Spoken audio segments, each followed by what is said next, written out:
নমস্কার বন্ধুরা, আপনাদের সবাইকে স্বাগত জানাই পুরাণ জ্ঞান চ্যানেলে। মানুষের জীবনে সুখ দুঃখ, লাভ ক্ষতি, উত্থান পতন এসব যেন জীবনেরই অংশ। কিন্তু কখনো কি ভেবেছেন, ভালো সময় আসার আগেও কি কোনো ইঙ্গিত পাওয়া যায়?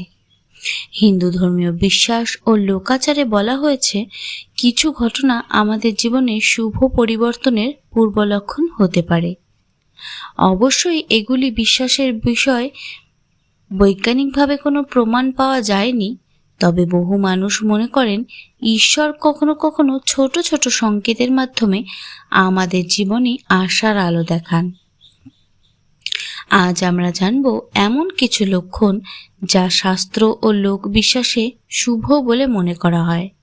আর প্রতিটি লক্ষণের সঙ্গে থাকবে একটি ছোট গল্প, যা বিষয়টি আরও সহজে বুঝে উঠতে সাহায্য করবে। তাহলে বন্ধুরা, চলুন শুরু করি আজকের কোন টপিক। কিন্তু তার আগে আপনারা যদি আমার চ্যানেলে নতুন হয়ে থাকেন, অবশ্যই আমার চ্যানেলটিকে সাবস্ক্রাইব করে আমার পাশে থাকবেন এবং ভিডিওটি ভালো লাগলে একটি লাইক করবেন। শুরু করি আজকের প্রথম লক্ষণ। হঠাৎ ঈশ্বরের প্রতি আকর্ষণ জন্মানো। হয়তো আগে কখনো নিয়মিত পূজা করতেন না, কিন্তু হঠাৎ একদিন মনে হচ্ছে ভগবানের নাম জপ করতে ইচ্ছে করছে, মন্দিরে যেতে ভালো লাগছে, ধর্মীয় বই পড়তে মন চাইছে। হিন্দু বিশ্বাসে এটিকে অন্তরের শুভ পরিবর্তনের সূচনা বলা হয়। উদাহরণস্বরূপ আমরা বলতে পারি, সুদামা ছিলেন অত্যন্ত দরিদ্র, কিন্তু তিনি কখনো ভগবানের প্রতি বিশ্বাস হারাননি। তিনি বন্ধুত্ব ও ভক্তিকে সবচেয়ে বড় সম্পদ বলে মনে করতেন। যখন তিনি শ্রীকৃষ্ণের সঙ্গে দেখা করতে গেলেন, তখন তার কাছে দেওয়ার মতো কিছুই ছিল না, শুধু সামান্য চিড়ে। কিন্তু ভক্তির মূল্য দেখে শ্রীকৃষ্ণ তাকে আশীর্বাদ করলেন। ধর্মীয় কাহিনী অনুযায়ী তার জীবনের দুঃখ দূর হয়ে গেল। এর থেকে আমরা শিক্ষা পাই, শুভ পরিবর্তন অনেক সময় বাইরের নয়, ভেতরের পরিবর্তন দিয়েই শুরু হয়। চলুন বন্ধুরা, এবার শুরু করি দ্বিতীয় লক্ষণ। অকারণ মন শান্ত হয়ে যাওয়া। অনেক দিন ধরে চিন্তা, দুশ্চিন্তা আর অস্থিরতার মধ্যে ছিলেন, কিন্তু হঠাৎ দেখলেন মন শান্ত হয়ে গেছে। কোনো কারণ ছাড়াই মনে সাহস আসছে। ধর্মীয় বিশ্বাসে এটিকে শুভ সময়ের ইঙ্গিত বলে মনে করা হয়।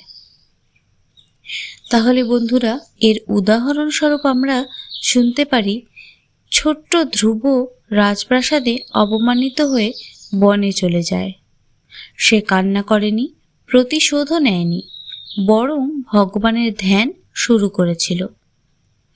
অনেক কষ্টের পর তার জীবন বদলে যায়। সে শুধু রাজ্যেই ফিরে পায়নি, অমর সম্মানও লাভ করেছিল। এর থেকে আমাদের শিক্ষা লাভ হয়, যখন মন ঈশ্বরের ওপর ভরসা করতে শেখে, তখন নতুন পথ খুলতে শুরু করে। এবার আমরা শুনব তৃতীয় লক্ষণ। আটকে থাকা কাজ হঠাৎ এগোতে শুরু করা। বন্ধুরা, দেখবেন হয়তো অনেক দিন ধরে চাকরি হচ্ছে না, ব্যবসা চলছে না, বা কোনো গুরুত্বপূর্ণ কাজ আটকে আছে। তারপর হঠাৎ একদিন সবকিছু ধীরে ধীরে ঠিক হতে শুরু করলো। এটিকে শুভ সময়ের সূচনা বলে মনে করেন। এর উদাহরণস্বরূপ, রামায়ণে হনুমানজি যখন সীতা মাতাকে খুঁজে পাচ্ছিলেন না, তখন সব পথ বন্ধ বলে মনে হচ্ছিল, কিন্তু ধৈর্য ও ভগবানের নাম স্মরণ করে তিনি শেষ পর্যন্ত সফল হন। এর থেকে আমরা শিক্ষা লাভ করতে পারি, শেষ মুহূর্ত পর্যন্ত চেষ্টা করলে ঈশ্বরও পথ দেখান। এটাই কিন্তু ধর্মীয় কাহিনীর মূল বার্তা। চলুন বন্ধুরা, এবার আমরা শুনে নিই এর চতুর্থ লক্ষণ, যা দেখে বুঝবেন আপনার জীবনে শুভ দিন শুরু হতে চলেছে। এর চতুর্থ লক্ষণটি হলো ভালো মানুষের সঙ্গে পরিচয় হওয়া। কখনো কখনো জীবনে এমন একজন মানুষের সঙ্গে দেখা হয় যিনি আমাদের সঠিক পথ দেখান। শাস্ত্রে সৎসঙ্গকে জীবনের অন্যতম বড় আশীর্বাদ বলে মনে করা হয়েছে। যেমন এর উদাহরণস্বরূপ আমরা শুনতে পারি, দস্যু রত্নাকর ছিলেন ভয়ঙ্কর ডাকাত। একদিন তার দেখা হয় ঋষি নারদের সঙ্গে। সেই সাক্ষাৎ তার জীবন বদলে দেয়। এরপরেই তিনি মহর্ষি বাল্মীকি হন এবং রামায়ণ রচনা করেন। শিক্ষা: একজন ভালো মানুষের সঙ্গে পুরো জীবন বদলে দিতে পারে। ভালো মানুষের সঙ্গ যেমন আপনার পুরো জীবন বদলে দিতে পারে, তেমনি খারাপ সঙ্গ সে আপনার জীবন দুর্বিষহ করে তুলতে পারে। তাই জন্য যখনই কোনো সঙ্গ বাছবেন সেটি দেখে শুনে ভাবনা চিন্তা করেই বাছা উচিত। চলুন বন্ধুরা, এবার শুনে নিই পঞ্চম লক্ষণটি। অন্যকে সাহায্য করার ইচ্ছা প্রবল বেড়ে যাওয়া। যখন নিজের স্বার্থের পাশাপাশি অন্যের উপকার করতে ইচ্ছা হয়, তখন শাস্ত্রে বলা হয়েছে মানুষের অন্তর শুদ্ধ হতে শুরু করেছে। যেমন দানবীর কর্ণ নিজের জীবনে বহু কষ্ট পেয়েছিলেন, তবু তিনি দান করা বন্ধ করেননি। তাই আজও তার নাম শ্রদ্ধার সঙ্গেই স্মরণ করা হয়। এর থেকে আমরা শিক্ষা লাভ করতে পারি, দয়া ও দান মানুষের প্রকৃত সম্পদ। আপনি যত বেশি দান করবেন, আপনার সেই জীবনের জিনিসটি অক্ষত হয়েই থাকবে। চলুন বন্ধুরা, এমন কিছু ঘটনা থেকে জানি যে আপনার জীবনে শুভ সময় আসতে চলেছে, তার ষষ্ঠ লক্ষণটি আমরা শুনে নিই। ষষ্ঠ লক্ষণটি হলো বারবার শুভ স্বপ্ন দেখা। বন্ধুরা, ধর্মীয় বিশ্বাসে কিছু স্বপ্নকে শুভ বলে মনে করা হয়, যেমন পরিষ্কার নদীর জল, জ্বলন্ত প্রদীপ, মন্দির, পদ্মফুল, গরু বা দেবদেবীর দর্শন। অবশ্য সব স্বপ্নেরই বিশেষ কোনো অর্থ থাকে না। অনেক স্বপ্ন আমাদের মনের ভাবনা থেকেও আসে। তবু শাস্ত্রে কিছু শুভ স্বপ্নকে ভবিষ্যতের ভালো সময়ের ইঙ্গিত হিসাবে উল্লেখ করা হয়েছে। এর উদাহরণস্বরূপ অনেক পুরাণে রাজা ও ঋষিদের জীবনে বড় বড় ঘটনার আগে শুভ স্বপ্নের উল্লেখ পাওয়া যায়।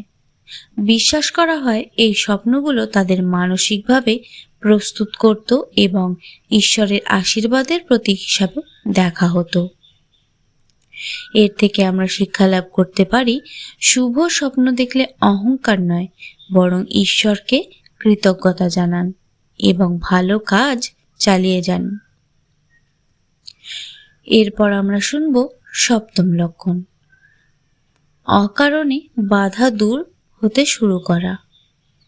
আচ্ছা বন্ধুরা, কখনো এমন হয়েছে যে কাজটি পরের বছর বা বছরের পর বছর ধরে আটকে ছিল, হঠাৎ একের পর এক সব বাধা দূর হয়ে যেতে শুরু করলো? অনেকে এটিকে শুভ সময়ের লক্ষণ বলে মনে করেন। এটি অনেকের সঙ্গেই ঘটেছে, আবার অনেকের সঙ্গেও ঘটেনি। এর উদাহরণস্বরূপ আমরা জানব, শ্রী রামচন্দ্র বনবাসে বহু কষ্ট সহ্য করেছিলেন। সীতা মাতাকে উদ্ধার করার পথ কিন্তু তার সহজ ছিল না, কিন্তু ধৈর্য, সৎকর্ম, ঈশ্বরের ইচ্ছায় একের পর এক সহযোগী সুগ্রীব, হনুমান ও বানরসেনা তার পাশে এসে দাঁড়ায়। শেষ পর্যন্ত তিনি বিজয় লাভ করেন। এর থেকে আমরা শিক্ষা পাই, যখন সময় অনুকূলে আসে তখন সঠিক মানুষ ও সঠিক সুযোগও জীবনে আসতে শুরু করে দেয়। এরপর আমরা জানব অষ্টম লক্ষণ, বাড়িতে শান্তি ফিরে আসা। যদি দীর্ঘদিন অশান্তির পর পরিবারের ভালোবাসা, হাসি ও শান্তি ফিরে আসে, ধর্মীয় বিশ্বাসে এটিকে অত্যন্ত শুভ বলে মনে করা হয়। এর উদাহরণস্বরূপ মহাভারতের শেষে বহু কষ্ট ও যুদ্ধের পর পরম ধর্ম প্রতিষ্ঠিত হয়। অনেক ক্ষতির পরও শান্তি ফিরে আসে। এই কাহিনী আমাদের শেখায়, অন্ধকারের পর যেমন সূর্য ওঠে, তেমনি দুঃখের পরও সুখ আসতে পারে। এর থেকে আমরা শিক্ষাও লাভ করি যে শান্তি হলো ঈশ্বরের অন্যতম বড় আশীর্বাদ। জীবনে শান্তি আছে তো সব আছে, জীবনে শান্তি নেই তো মনে হবে যেন কিছুই নেই। তাই শান্তি হলো জীবনের সব থেকে বড় ধ্রুব সত্য। এরপর আমরা জানব নবম লক্ষণ, বারবার ভালো কাজ করার সুযোগ পাওয়া। এরকম হঠাৎ দেখেছেন আপনি কাউকে সাহায্য করার, দান করার বা ভালো কাজ করার সুযোগ বারবার পাচ্ছেন। অনেক আচার্যও বলেন এটি শুভ সময়ের একটি লক্ষণ হতে পারে, কারণ ভালো কাজ করার সুযোগ বারবার পাওয়া জীবনের বড় একটি ধ্রুব এবং চরম সত্য। এর উদাহরণ হতে পারে রাজা হরিশ্চন্দ্র জীবনে অসীম কষ্ট পেয়েছিলেন, কিন্তু তিনি কখনো সত্যের পথ ছাড়েননি এবং হালও ছাড়েননি। শেষ পর্যন্ত তার সততা ও ধর্মনিষ্ঠার ফলেই তিনি সম্মান ও আশীর্বাদ লাভ করেছিলেন। এর থেকে আমরা শিক্ষা পাই, ভালো কাজের সুযোগ পাওয়া নিজেই একটি আশীর্বাদ সমান। দশম লক্ষণ, জীবনের প্রতি নতুন আশা ফিরে আসা। সবচেয়ে বড় লক্ষণ হলো হতাশার মাঝেও আবার বাঁচার চেষ্টা করা এবং এগিয়ে যাওয়ার ইচ্ছা ফিরে আসা।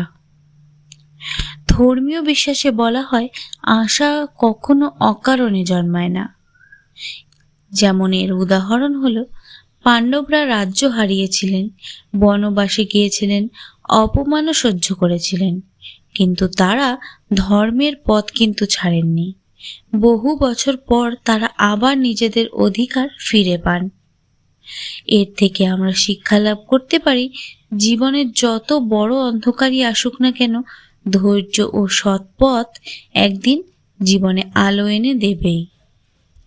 তাই ধৈর্য এবং সৎ কর্ম করো এবং সৎ পথে চলো, তোমার জীবনে শুভ সময় আসতে বেশি দেরি হবে না। তাহলে বন্ধুরা, আজ আমরা যে 10টি লক্ষণের কথা জানলাম, সেগুলো ধর্মীয় বিশ্বাস এবং লোকাচারে প্রচলিত শুভ লক্ষণ।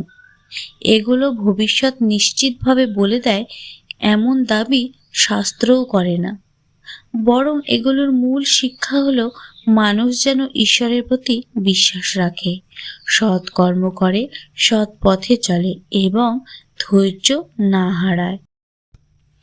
তবে বন্ধুরা, এই কথাও মনে রাখা প্রয়োজন যে ভাগ্য বদলানোর সবচেয়ে বড় উপায় হলো নিজের কর্ম বদলানো। শ্রীমদ্ ভগবদ গীতায়ও নিজের কর্মের গুরুত্বের ওপর বিশেষভাবে জোর দেওয়া হয়েছে। তাই শুভ লক্ষণ দেখলে আনন্দিত হন, কিন্তু নিজের পরিশ্রম, সততা এবং ভক্তিকে কখনোই ছেড়ে দেবেন না। যদি ভগবানের কৃপা, সৎকর্ম এবং অধ্যবসায় এই 3টি আপনার জীবনে থাকে, তাহলে ভালো সময় আসার সম্ভাবনা অবশ্যই বেড়ে যাবে। বন্ধুরা, ভিডিওটি যদি আপনার ভালো লেগে